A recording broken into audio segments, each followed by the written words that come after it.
quand je pense à la terre que je laisse aux générations futures, je me sens heureuse, me disait mon amie Léna, chanceuse de vivre à notre époque, celle d'un momentum où on a toutes les cartes en main pour sauver le climat, la biodiversité et l'humain. Alors, moi j'étais encore un peu jeune à cette époque, c'était il y a quelques mois déjà, et ce que j'ai dit c'est... J'ai honte. Plus que coupable,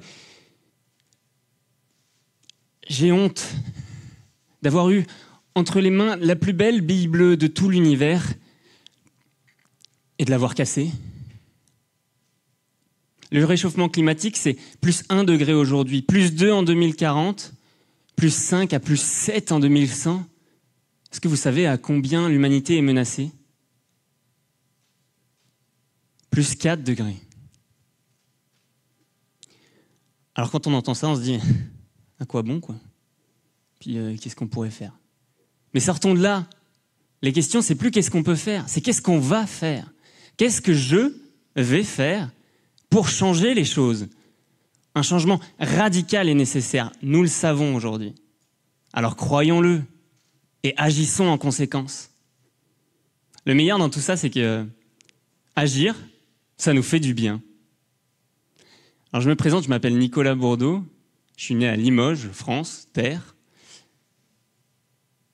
Je suis en 2e année dans cette école d'ingénieurs orientée aérospatiale et je suis basculeur. J'ai 22 ans et il y a 1 an encore, je mangeais de la viande, je prenais l'avion, je faisais même du parachute, j'avais une moto. J'ai toujours une moto. Je n'ai pas encore réussi à m'en séparer. Mais ce que je veux dire, c'est qu'en 1 an, on a le temps de beaucoup changer. Et moi, je me suis rendu compte de 2 choses. 1, on est tous en détresse de ne pas savoir de quoi le monde sera fait demain. Tous. Mais 2, il existe une solution pour ça. Agir. Avec nos moyens, à notre échelle. Agir, c'est comprendre qu'on a de l'emprise sur ce qui nous entoure. Et c'est ça qui nous libère. Donc aujourd'hui, moi, je voulais vous raconter comment, moi, j'ai basculé dans l'action. Alors on y va. Il y a 1 an, j'arrive en école d'ingénieur, j'ai travaillé 3 ans pour ça. Et puis petit à petit, je m'informe de plus en plus. Je lis, je regarde des films, je débat avec mes amis, ma famille. Et puis, en parallèle, je m'investis de plus en plus dans le club Supaéro for Earth, le club écologique de l'école, Supaéro pour la Terre. Jusqu'à ce qu'un jour, Damien Glattard, l'ancien président de ce club, me dise « Viens, on va à Paris, il y a un week-end de cohésion entre associations écologiques étudiantes de toute la France. » Ok, ça redonne de l'énergie. Alors on y va, et le samedi matin, bingo, Maxime de Rostolan nous propose une idée. Et cette idée, c'est la bascule. Basculer, c'est quitter une société productiviste, à la croissance alimentée par les énergies fossiles, pour travailler à la suivante, viable, agréable, parce qu'éclairée d'une sobriété heureuse. Et la bascule, c'est l'organisation qui vise à amplifier les projets qui permettent ça et à faciliter leur coopération. Le constat, c'est que les solutions pour changer la société, elles existent. Ce qu'il faut maintenant, c'est leur donner juste un peu plus d'énergie pour réussir à les faire changer d'échelle. Et ce changement d'échelle, il passe aussi par avoir du poids tous ensemble. Et donc, coopérer toujours plus. Bon, ok, il faut de l'énergie. Mais on la trouve où ? Eh bien, l'idée qu'on a eue en février 2019, c'était de réunir 100 personnes pour travailler à la bascule à temps plein pendant 6 mois. Alors on y va. On réalise une vidéo, on fait une soirée de présentation et on envoie des formulaires. On reçoit des centaines de réponses. L'énergie est là. Mais comment la transformer en impact ? Comment réussir à faire en sorte de travailler efficacement avec 100 personnes qui peuvent venir des 4 coins de la France. Alors pour répondre, on fait un petit saut dans le temps et on se retrouve à Pontivy, en Centre-Bretagne, dans une ancienne polyclinique désaffectée depuis 8 ans. Et pourquoi ?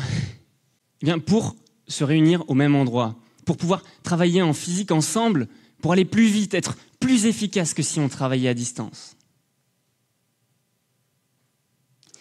Alors pour ça, à Pontivy, on a créé ce qu'on appelle un quartier de bascule, un lieu où on peut vivre, se loger, se nourrir gratuitement pour pouvoir travailler à temps plein à la bascule. Et ce qui est apparu en plus, et qu'on n'avait pas prévu, c'est que ce lieu, vous le verrez un peu spartiate, il permet de se reconnecter à soi, à ses besoins profonds, aux autres et à la nature. Ce qu'on a fait, c'est créer un mode de vie où le vivre ensemble est au cœur de toute chose. Alors, en parallèle de ça, eh bien, on a réduit par 4 nos émissions de gaz à effet de serre, soit l'objectif de la France pour 2050, mais avec 30 ans d'avance.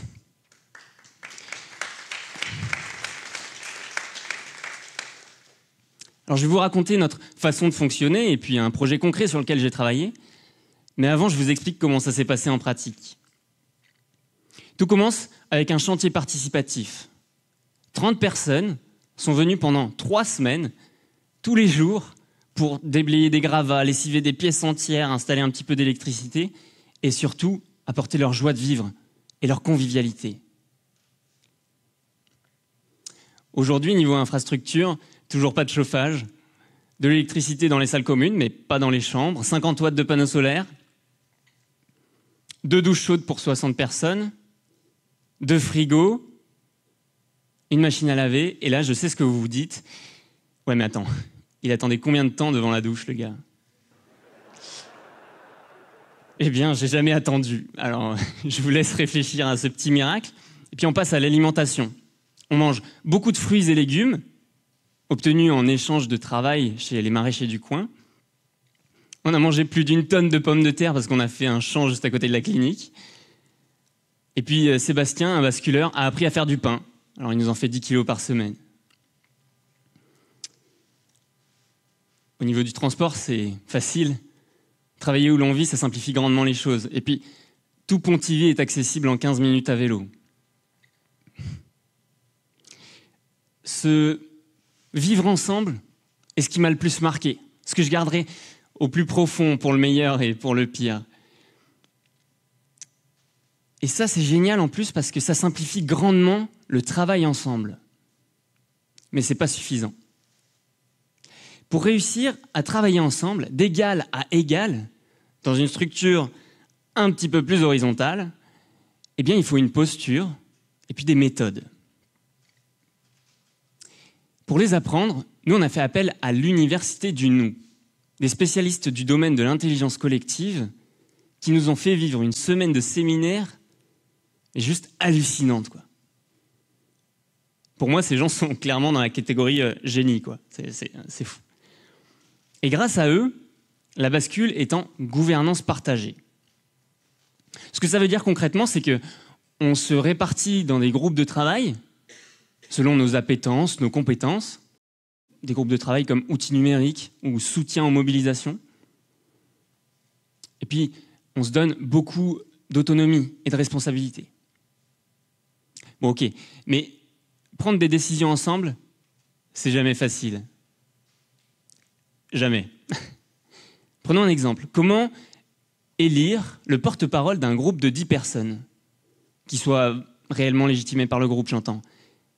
Eh bien, à la bascule, on utilise ce qu'on appelle une élection sans candidat. Personne ne se présente. On définit ensemble la fonction, le mandat, les qualités nécessaires. On explique son vote, quitte à le changer ensuite. Et enfin, on propose ensemble un des membres du groupe pour occuper le rôle. Et ça change tout.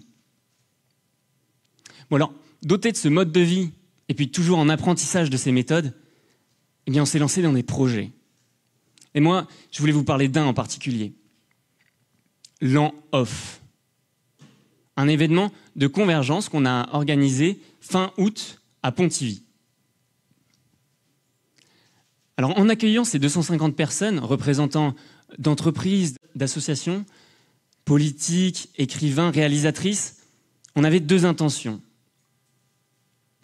D'abord, se connaître. Et puis, travailler ensemble. Parce qu'on travaille tellement mieux ensemble quand on se connaît. Alors, la première journée était consacrée à créer du lien, en passant par différentes phases. La première, s'ancrer dans la gratitude envers ce qui existe, envers la beauté du monde. C'est se dire, il n'est plus à prouver que je suis personnellement un amoureux des couchers de soleil. J'aime les abeilles. Bon, la deuxième phase est moins évidente. Il s'agit d'honorer sa peine pour le monde. C'est prendre en compte ce sentiment, quoi. Au lieu d'essayer vainement de le taire. Inutile de me mentir, lorsque ces abeilles meurent, je souffre. La question, c'est comment je construis à partir de ça, quoi. Bon, alors une fois qu'on a traversé ça ensemble, eh bien, on est plus apte à s'ouvrir au regard de l'autre et à construire des actions communes ensemble.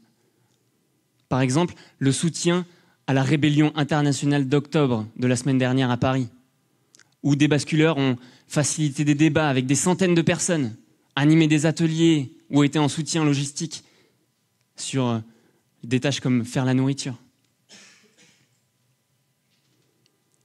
C'est lors d'un atelier du type de l'An Off que mon amie Léna me disait se trouver chanceuse de vivre aujourd'hui.